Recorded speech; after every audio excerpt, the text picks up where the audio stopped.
ఈ మధ్య మీరు గమనిస్తే అర్థమవుతుంది, మనుషులు మూడుతో లవ్ చేస్తున్నారు. అంటే ఎంత డేంజరస్ అంటే ఇది, వాళ్ళ మూడ్ బాగున్నప్పుడు మీతో బాగుంటున్నారు, మీ గురించి బాగా మాట్లాడుతున్నారు, మీకు రెస్పెక్ట్ ఇస్తున్నారు, మీకు అమితమైన ప్రేమ చూపిస్తున్నారు. వాళ్ళ మూడ్ బాగుంటే ఇంకా మీరే సర్వస్వం అన్నట్టు, మిమ్మల్ని మించిన మనుషులు లేనట్టు బిహేవ్ చేస్తున్నారు.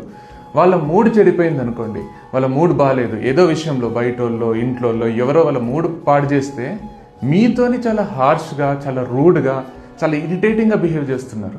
అంటే మీ వల్లనే వాళ్ళ మూడ్ పాడైనట్టు, మీరుండడం వల్లనే వాళ్ళ జీవితం నాశనమైనట్టు, మిమ్మల్ని ఇన్సల్టింగ్గా, హ్యూమిలియేటింగ్గా, మీ చెడ్డ క్వాలిటీస్ అన్ని ఎత్తి చూపడం, మీ మూడ్ కూడా పాడు చేయాలని చూస్తున్నారు. అంటే ఇది లవ్ ఎట్లయితుంది చెప్పండి? వాళ్ళ మూడ్ బాగున్నా బాగాలేకపోయినా మీతోని మంచి బిహేవ్ చేయాలి కదా. వాళ్ళు బాధల్లో ఉంటే, వాళ్ళ మూడ్ పాడైతే మీతో చెప్పుకోవాలి, ఆ మూడ్ బెటర్ కావడానికే మీ హెల్ప్ తీసుకోవాలి. అంతేగాని మీ మూడ్ కూడా పాడు చేస్తే, మీతో ఇష్టం వచ్చినట్టు మాట్లాడి, మళ్ళీ మూడ్ బాగా అయినప్పుడు మళ్ళీ మంచిగా మాట్లాడి, మళ్ళీ మంచిగా ట్రీట్ చేసి, మూడ్ బాగాలేనప్పుడు అంతా మీరు ఒక వేస్ట్ గాలన్నట్టు బిహేవ్ చేస్తే ప్రేమ అనిపించుకోదు కదా.